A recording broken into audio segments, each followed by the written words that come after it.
Estamos dando prosseguimento à provisão que o Espírito de Deus faz de liderança para o seu povo.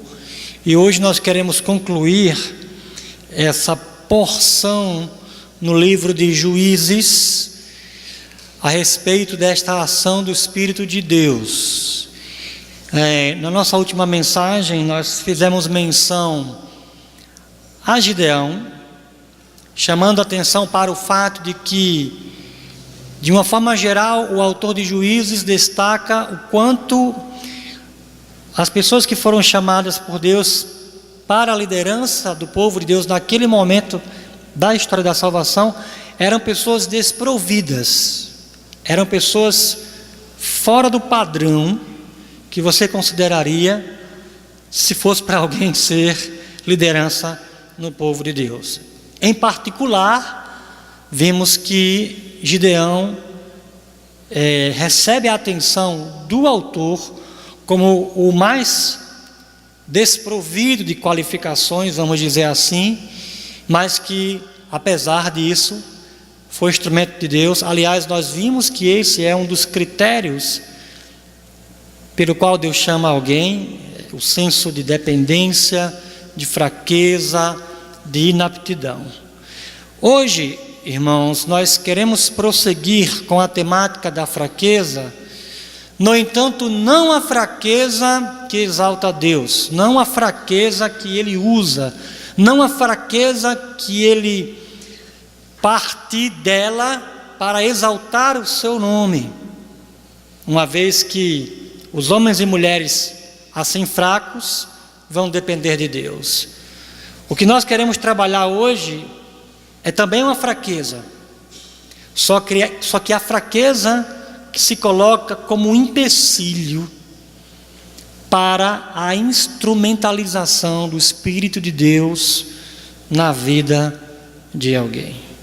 E aí, a semelhança do que aconteceu com Gideão, que recebe o destaque para a fraqueza, vamos dizer assim, positiva, nós também temos um juiz que vai ser destacado. Nós temos 4 capítulos destinados só a este juiz, mas que vai nos ser apresentado, irmãos, com a fraqueza negativa, aquela fraqueza da qual nós devemos correr, fugir. E obviamente que os irmãos já sabem de quem que eu estou falando. Eu estou falando do juiz Sansão. O texto que eu quero ler com os irmãos se encontra no capítulo 16 de Juízes, Juízes 16, verso 20. A palavra do Senhor diz assim: Então ela chamou: Sansão, os filisteus o estão atacando. Ele acordou do sono e pensou: sairei como antes e me livrarei. Mas não sabia que o Senhor o tinha deixado. Deus bendito, o que nos interessa, Senhor, aqui é glorificar o Teu nome. Essa é a única razão que faz sentido estarmos aqui, Senhor. Seja para adorar, para cantar, seja para pregar, seja para ouvir a Tua palavra. Mas nós sabemos que só podemos glorificar o Teu nome se de fato, como o irmão orou, o Senhor falar aos nossos corações. Glorifica Teu nome, Senhor, dando esse coração capaz de entender as implicações da Tua palavra. Nós oramos assim em nome de Jesus. Amém.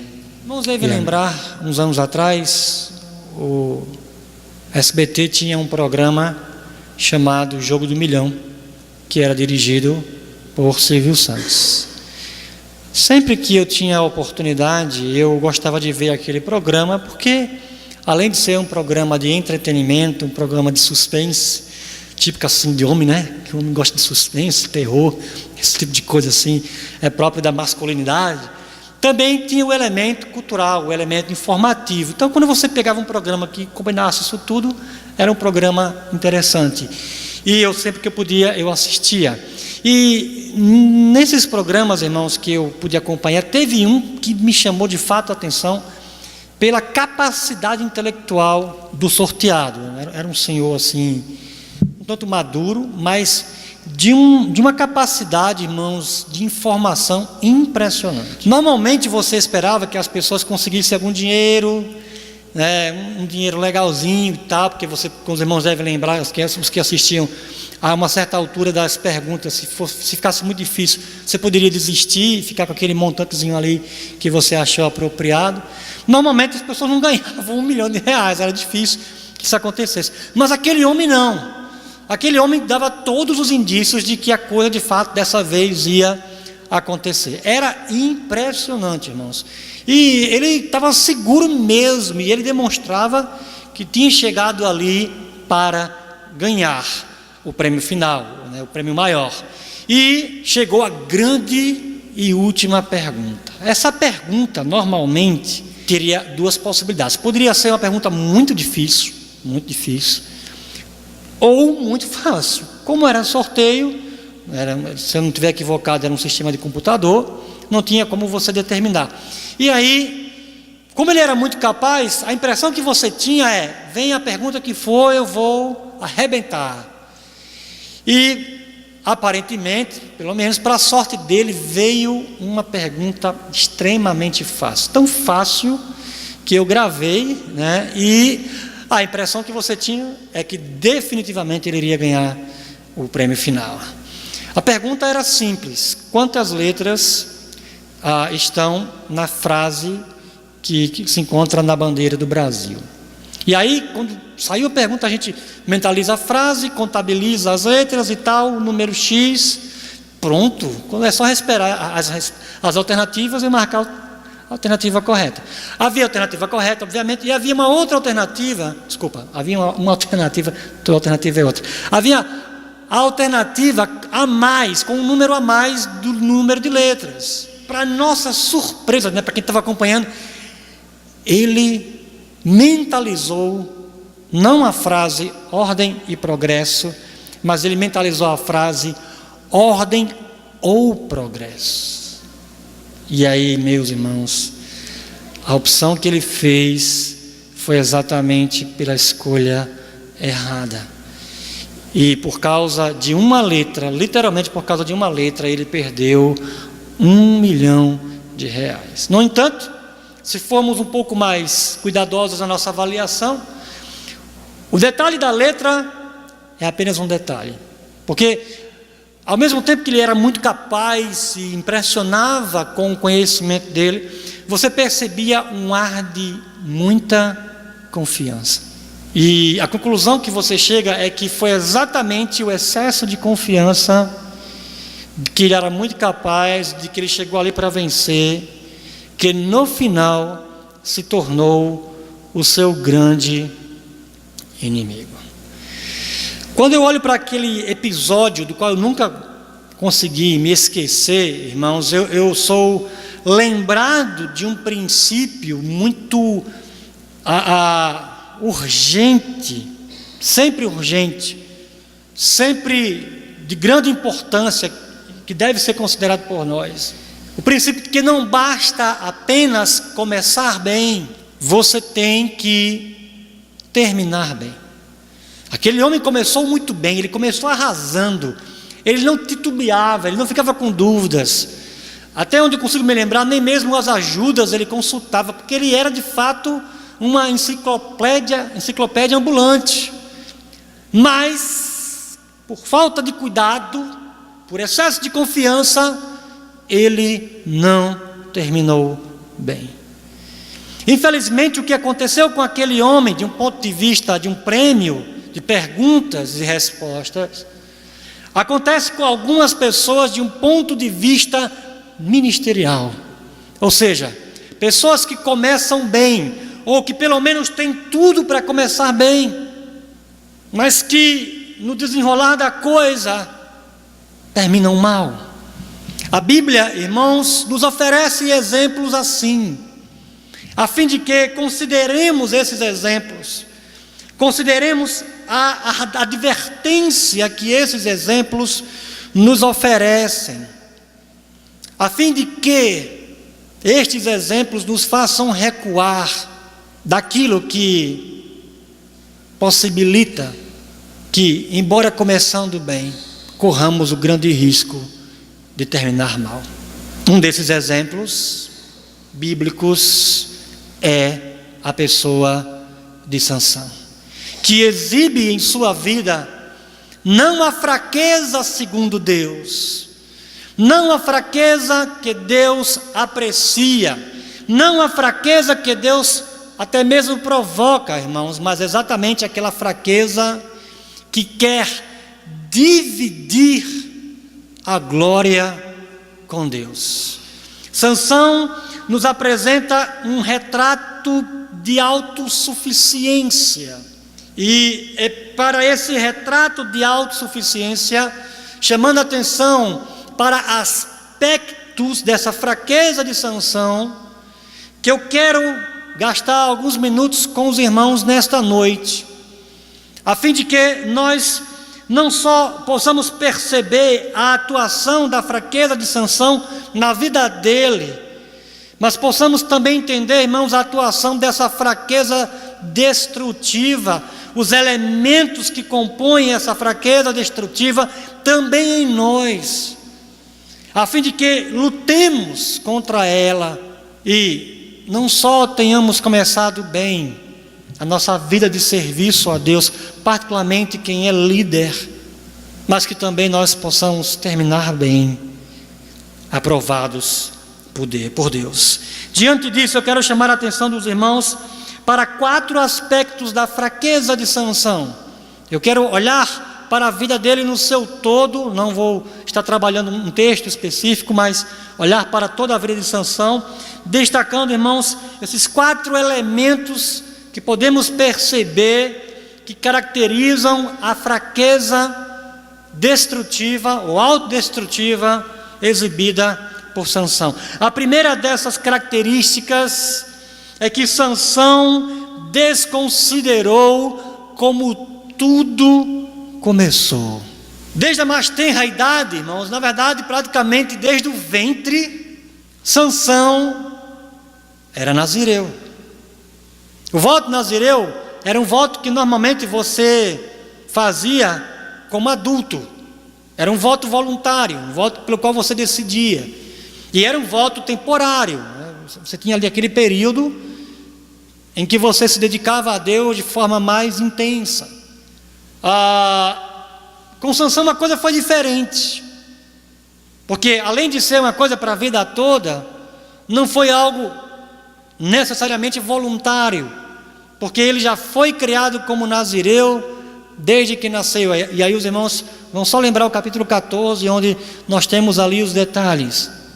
E não precisamos ir muito longe para compreender o que é que acontece com o menino Sansão. O menino Sansão que não pode tocar em morto, o menino Sansão que vai ter um cabelo grande, que vai ter algumas diferenças, que não pode brincar do mesmo jeito das outras crianças. Afinal de contas, havia restrições presentes, de forma que, irmãos, nós podemos imaginar o que está acontecendo ali. Você tem uma criança que começa a se perceber diferente, e aí vem a pergunta para os pais: por que eu sou assim? Por que meu cabelo é mais crescido que os demais? Por que o senhor não deixa eu brincar em qualquer lugar? Por exemplo, se brincasse numa floresta, o risco de tocar em animal morto, ele não poderia, era nazireu. E aí começam as explicações, como foi que se deu o nascimento de Sansão. E aí, irmãos, o nascimento de Sansão vem da circunstância mais improvável. Afinal de contas, estamos falando do homem fisicamente mais forte que existiu, irmãos. Pelo menos do ponto de vista bíblico. O homem mais forte fisicamente que já nasceu, veio de um ventre completamente amortecido, de um ventre morto, A mãe de Sansão, como os irmãos devem lembrar muito bem, era estéril. E não era sem razão, irmãos, que a coisa começava assim. Nós já vimos, é um padrão de Deus no livro de Juízes. Deus chama os improváveis. Na vida de Sansão, isso já começa no ventre. O ventre que gerou Sansão era um ventre improvável. E ali já estava a lição para ele. Você veio a existir, Sansão, por uma completa, sobrenatural e miraculosa ação de Deus. A lição já estava ali. A sua vida, Sansão, é um milagre. E você deve viver essa concepção o tempo todo. Você deve viver em intensa dependência de Deus. Porque, irmãos, quando eu olho para a minha vida como um milagre, isso significa dizer então que eu dependo de Deus, ou que a minha compreensão de dependência de Deus tem que ser muito mais sensível do que uma compreensão de outras pessoas que não passaram por uma experiência direta de sobrenaturalidade, como foi o caso de Sansão. Estava ali desde o seu começo.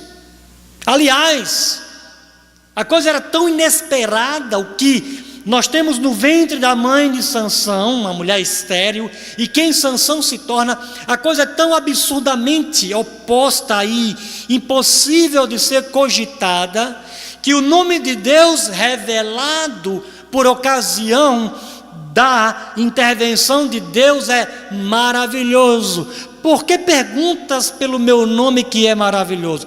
Nome no pensamento bíblico, particularmente no Antigo Testamento, se refere à pessoa, se refere ao ser da pessoa, à essência. E maravilhoso, embora seja uma tradução possível, irmãos, no hebraico a ideia é daquilo que está além do alcance humano, aquilo que é maravilhoso demais para ser concebido, aquilo que está além da nossa capacidade humana de cogitar.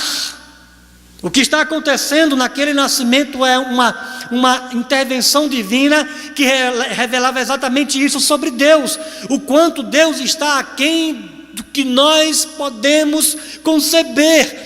Porque somente um Deus, além dos limites da razão humana, pode fazer o forte surgir do fraco, do ventre estéril. O problema de Sansão, irmãos, é exatamente esse. A sua fraqueza se dá porque ele desconsidera como tudo começou. E eu e você, por vezes, fazemos o mesmo. Deus começa intervindo em nossa vida, irmãos, de forma sobrenatural, de forma inesperada. Quantos aqui não buscavam a Deus? Eu não buscava a Deus, irmãos. Eu particularmente fazia o contrário. O que eu pudesse fazer de negar convites para ir à igreja, eu fazia. Até que naquele dia, o convite do meu irmão me levou à igreja. E aconteceu o milagre dos milagres, a regeneração, pela qual até hoje eu vivo na presença do Senhor. Quando nós olhamos, irmãos, para como é que tudo começou na vida da gente, a situação é muito parecida com a de Sansão. Tudo começou simplesmente com um milagre de Deus. Você está aqui por causa de um milagre de Deus. O risco não é diferente. O nosso risco não é diferente do de Sansão. Nós podemos nos esquecer, irmãos, de como é que foi que tudo começou. Os desejos que você tem por Deus hoje, que não nasceram aí espontaneamente, mas foram colocados aí por Deus, semente de Deus, aí posta pela regeneração. Portanto, fica-nos essa advertência, de que a semelhança de Sansão, não desconsideremos como tudo começou. Em segundo lugar, Sansão desconsiderou as restrições de Deus. Como nazireu, irmãos, ele não poderia tocar em nada morto, ele não poderia passar navalha no seu cabelo, como os irmãos já sabem, ele não poderia beber nada forte. E aí a narrativa que o livro de Juízes nos apresenta é para mostrar o quanto Sansão insistia em desobedecer às restrições divinas. Eu sei que para nós, o voto de Nazireu soa um tanto estranho, né? Para começar, esse negócio de cabelo grande. Homem não usa cabelo grande. Pelo menos até uns 20 anos atrás, na nossa cultura aqui, paraibana, homem macho, não usa cabelo grande. Aí você pega um personagem como Sansão, cara forte, macho, usando cabelo grande, fica um negócio esquisito. Mas, irmãos, havia razões para aquilo dali. Deus está usando a cultura. Por exemplo, o cabelo, como uma parte do nosso corpo que cresce, e cresce espontaneamente, porque se você não corta, o cabelo está crescendo espontaneamente. A ideia de que, quando você olhasse para o seu cabelo grande, e eu nunca tive cabelo grande não, mas dá para imaginar que cabelo grande dá trabalho, né? Não é brincadeira. E aí o tempo todo o cabelo grande ali, irmãos, era um lembrete de que a vida era uma contínua dependência da providência de Deus. Da mesma forma que Deus faz crescer o meu cabelo e cuida do meu cabelo, Ele cuida da vida toda. Não é à toa que, quando Jesus quer salientar a providência para os discípulos, Ele usa o critério do cabelo, não é? Os irmãos lembram? Até todos os fios da cabeça de vocês estão contados. Então, o cabelo grande era uma lembrança contínua de se esperar pela providência. Não tocar em morto, irmãos. Morte era um símbolo do pecado.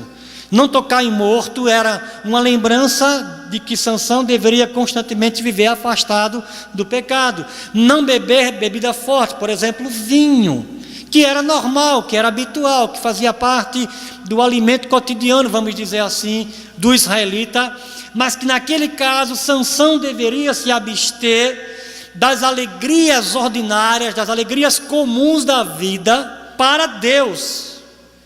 E aí não vamos muito longe quando entendemos que, na verdade, era como se Deus fizesse um convite para o nazireu, que está se abstendo das alegrias cotidianas, para encontrar uma alegria maior no próprio Deus, para quem o nazireu se consagrava.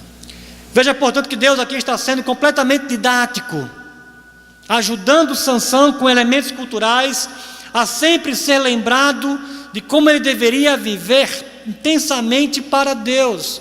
Mas a resposta que Sansão dá a essas restrições de Deus era rebeldia. Está lá, matou o leão. Dias depois, carcaça do leão, está lá o mel. Duas coisas que ele não podia fazer: o mel e tocar no morto, no caso o leão, que nosso amigo Sansão está fazendo, Sansãozinho está fazendo, está quebrando as restrições de Deus. Chega para os pais e diz: ó, eu me apaixonei por uma mulher filisteia, e eu quero que vocês vão lá e arrumem ela para mim para casar. Meu filho, será que não tem aqui no meio do povo de Deus uma mulher para você? Eu quero aquela mulher. E a coisa já começa também ali, irmãos. Daqui a pouco a gente vai ver como que aquela mulher, ao mesmo tempo que foi uma armadilha, por incrível que pareça, foi uma advertência para Sansão. O fato é que Sansão não viveu apropriadamente as restrições de Deus na condição de nazireu que ele era. E a semelhança de Sansão, quando nós dizemos não às restrições de Deus, é isso uma expressão de autonomia, de autossuficiência. Deus, deixa que eu resolvo. Como alguém que eu me lembro muito bem, porque lamentavelmente o casamento dessa pessoa fracassou. Quando eu estava procurando uma pessoa para casar, se impressionou com alguns dotes aparentes daquela pessoa e disse em oração a Deus: Senhor, deixa comigo, para 7 anos depois aquele casamento estar fracassando. Algo que eu acompanhei com muita lástima. O fato é que, irmãos, viver as restrições de Deus, aceitar as restrições de Deus, é a nossa maneira de dizer a Ele que nós dependemos dEle. Porém, o inverso também é verdadeiro. Se você não vive as restrições de Deus, se você seleciona mandamentos para obedecer, você está dizendo que quer viver, em alguma medida, em independência de Deus. E essa é uma faceta da fraqueza, irmãos, que Deus repudia, e que, se dela não nos arrependermos, certamente o fim trágico não tardará. Terceiro aspecto da fraqueza de Sansão: ele desconsiderou o propósito da capacitação de Deus. O que é que nós temos, irmãos, como propósito divino para toda aquela força, para toda aquela capacitação bélica, de guerreiro, que Deus tinha dado a Sansão? Qual era o propósito de tudo aquilo? O propósito de tudo aquilo era o bem-estar do povo de Deus. O propósito de tudo aquilo, irmãos, era o avanço do reino de Deus. Mas não era assim que Sansão percebia a coisa. Sansão era forte, mas usava a força que Deus havia lhe dado apenas para os interesses pessoais. Ele usa a força na hora de enfrentar um leão. Era uma força divina. O Espírito do Senhor tomou Sansão e ele matou o leão. Mas era para esse tipo de coisa que a força dele servia. Os embates com os filisteus só se davam ou só se deram por causa de problemas pessoais. A preocupação de Sansão, irmãos, não era com o fato dos filisteus estarem oprimindo o povo de Deus. Embora ele soubesse muito bem que esta era a razão da sua força e da sua capacidade militar, ele só se envolveu com os filisteus em termos de confronto, porque os filisteus fizeram por onde, provocando. Era só uma questão pessoal. Se a provocação se desse com o povo de Deus, Sansão não estava nem aí. Enquanto os filisteus não mexerem comigo, eu não mexo com eles. Enquanto eles não me infringirem algum tipo de derrota, eu não vou guerrear com eles. E aí os irmãos devem lembrar que Deus, querendo provocar Sansão para lutar contra os filisteus, permitiu toda aquela situação do segredo, do animal, do predador, de onde vem o alimento e da força, de onde vem a doçura, enigma pelo qual ele tenta vencer alguns filisteus, mas acaba sendo derrotado. E Deus estava naquela situação. O fato é que Sansão demonstra a sua fraqueza quando ele não compreende que a força que ele tinha era em razão do povo de Deus. Eu e você não somos diferentes muitas vezes. Todos aqui, irmãos, temos capacidades maravilhosas, capacidades diversas, capacidades que, graças a Deus, não são iguais umas às outras. Mas parece que nós nos deixamos influenciar pelo individualismo, entendendo que essas capacidades que Deus me deu são para apenas o meu interesse. Muito parecido com a postura de Sansão. Qual foi a capacidade que Deus te deu? Talvez Deus tenha te dado uma capacidade administrativa. Talvez Deus tenha te dado uma capacidade relacional. Enfim, irmãos, as capacidades aqui que nós temos são as mais variadas. Mas em nome de Jesus, não entenda que essas capacidades pessoais são para proveito seu. Quando pensamos assim, irmãos, estamos exibindo um tipo de autonomia perigosa, porque as capacidades que Deus nos dá são para benefício do seu povo. As capacidades que Deus nos dá, irmãos, direta ou indiretamente, são para a glória dele, são para o avanço do Evangelho, são para socorrer pessoas, para que exibamos boas obras e essas boas obras atraiam as pessoas à glória do nosso Deus. Nossas capacidades precisam estar relacionadas com isso. Caso contrário, a nossa autonomia não é diferente da de Sansão. Aliás, é essa autonomia uma das razões da sua destruição. Por fim, última faceta da fraqueza de Sansão: ele desconsiderou pontos fracos específicos. Irmãos, Deus nos dá lições das nossas fraquezas. Isso aconteceu com Sansão. O narrador bíblico mostra isso de forma muito clara.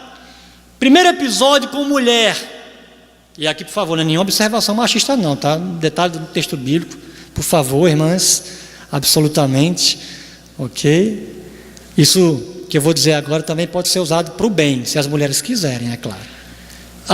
Primeiro problema de Sansão com mulher, né? Tem o enigma que ele passa para os filisteus, ele deu 3 dias, e aí senão eles teriam que dar as capas para Sansão, caso contrário, se eles vencessem, Sansão daria capa a cada um deles.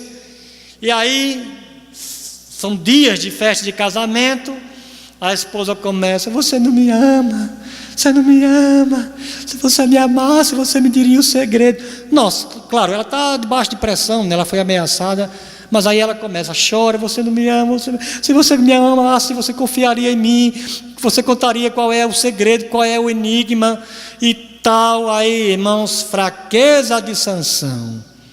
Sansão não aguenta ser pressionado por mulher. Eu não sei se tem homem aqui que é assim. Não aguenta ser pressionado por mulher. Tem homem que consegue segurar o taco até o fim. Mas no fundo, se você... Devo dizer isso não, né? Se a mulher se estimar um pouquinho, o cara cede. Sansão pelo menos cedeu. E aí contou o segredo, gente. Aí, quando foi no 3º dia, para surpresa deles, os filisteus sabiam. E claro, ele entendeu que eles sabiam porque ela havia dito tudo. Ela era uma filisteia. Ficou com raiva, foi embora. Como os irmãos já sabem, depois voltou e mais problema com os filisteus, tudo vindo da parte do Senhor para provocar Sansão. E aí veja, se aquilo vinha da parte de Deus, qual era a lição que Sansão deveria aprender, irmãos? A lição é: eu não aguento pressão de mulher. Se mulher me pressionar para contar um segredo, é só uma questão de tempo. Eu vou dar com a língua nos dentes. Logo depois, quem entra na história? Dalila. E o que é que vai acontecer no relacionamento entre Sansão e Dalila? A mesma coisa. Só que agora Sansão já tem experiência da sua fraqueza, irmãos. Quando Dalila colocou a primeira vez: se você me amasse... Ei, essa história eu já conheço, esse filme eu já vi. Estou fora, estou tirando o meu time. Mas não foi assim que Sansão procedeu. Ele continuou. E ela continuou. Tinha um joguinho, o nome dela. O joguinho do nome era: Sansão, os filisteus estão sobre você. E aí nessa história, irmãos, lutou, que finalmente conseguiu. E agora Sansão entrega o segredo. Quando ele acorda, no texto que nós lemos: vou me livrar dos filisteus mais uma vez, como sempre. Só que desta vez o Senhor tinha abandonado Sansão. E aí, como os irmãos já conhecem o resto da história, ele termina o seu ministério de forma trágica. Embora, mesmo na tragédia, a misericórdia de Deus estava sobre Sansão. Afinal de contas, o texto bíblico diz que Sansão matou, no momento da sua morte, mais filisteus do que toda em sua vida. Mesmo ali, a misericórdia de Deus estava sobre o seu servo. E aí eu gostaria de concluir, irmãos, amarrando todos esses detalhes da fraqueza de Sansão num ponto. Todos esses detalhes colaboram para uma compreensão específica da fraqueza de Sansão, que pode também ser a nossa. Essa é uma fraqueza de compreensão, irmãos. Deus está comigo, independentemente das circunstâncias. Deus está comigo independentemente da vida que eu tenho. Deus está comigo se eu obedeço, se eu não obedeço, se eu vivo as restrições que Ele me deu, se eu não vivo essas restrições. Deus está comigo se eu vigio os meus pontos fracos, se eu não estou nem aí com os meus pontos fracos que todos nós temos como Sansão. Claro que pontos que podem variar de um para o outro, mas o fato é que nós temos esses pontos fracos. E Sansão, irmãos, considerou que a presença de Deus sempre estaria com ele, independentemente de como ele vivesse. Eu e você também corremos esse risco. Entendemos a misericórdia de Deus de uma forma distorcida. Entendemos, irmãos, a presença de Deus conosco de uma forma equivocada. Como os discípulos que haviam recebido autoridade para expulsar demônios, Jesus havia dado autoridade para eles fazerem isso. Tinham experiência de exorcismos, eles já tinham expulsado demônios, mas chegou diante de um demônio que eles não puderam expulsar. E quando perguntaram a Jesus o porquê, Jesus disse: esse tipo de demônio não sai senão com jejum e oração. E, irmãos, o que são jejum e oração se não formas de expressarmos a nossa dependência de Deus? Quem quer começar bem e terminar bem, só tem um segredo: começar com a presença de Deus e terminar com a presença de Deus. Se é assim, o que a história de Sansão nos ensina é que, a semelhança dele, todos aqui temos potencial para desenvolver a fraqueza destrutiva, a fraqueza que compromete a presença de Deus conosco. Fraqueza, irmãos, que na sua essência considera a presença de Deus independentemente de como vivemos. Se nós, portanto, queremos terminar bem, seja na condição de liderados servindo a Deus, seja na condição de líderes servindo a Deus, capacitados pelo Espírito, precisamos considerar a presença de Deus no começo e até o fim, praticando, irmãos, todo tipo de diligência, toda a atenção que pudermos empreender a qualquer sinal de que essa fraqueza destrutiva está começando a se desenvolver em nós, e prontamente lidarmos, cortarmos o mal pela raiz, para que essa fraqueza não comprometa a presença de Deus em nós, em nossa vida, e consequentemente nos impeça de terminar bem. Vamos orar? Senhor, tem misericórdia das nossas fraquezas, Senhor. Tu sabes como é o coração de cada um aqui, de cada uma. Tu sabes, Senhor, quais são as compreensões equivocadas que nos colocam em risco. Possa ser, Senhor, que nós não vigiemos com fraquezas específicas, como Sansão fez. Possa ser, Senhor, que nós estejamos desconsiderando as tuas restrições, brincando com o pecado, Senhor, como se aquilo de fato não fosse trazer grande mal mais na frente para a nossa vida, para o nosso ministério, para o nosso relacionamento contigo. Eu peço, Deus, em nome de Jesus, nos faz sair daqui alertas contra esta fraqueza destrutiva, Senhor, a fim de que não só possamos terminar bem a nossa vida cristã e o nosso ministério, mas principalmente, não só começar bem, Senhor, mas principalmente terminar bem. Nos ajuda nessa vigilância, Deus bendito. Nos dá a sensibilidade na nossa consciência. Em nome de Jesus. Em nome de Jesus. Amém.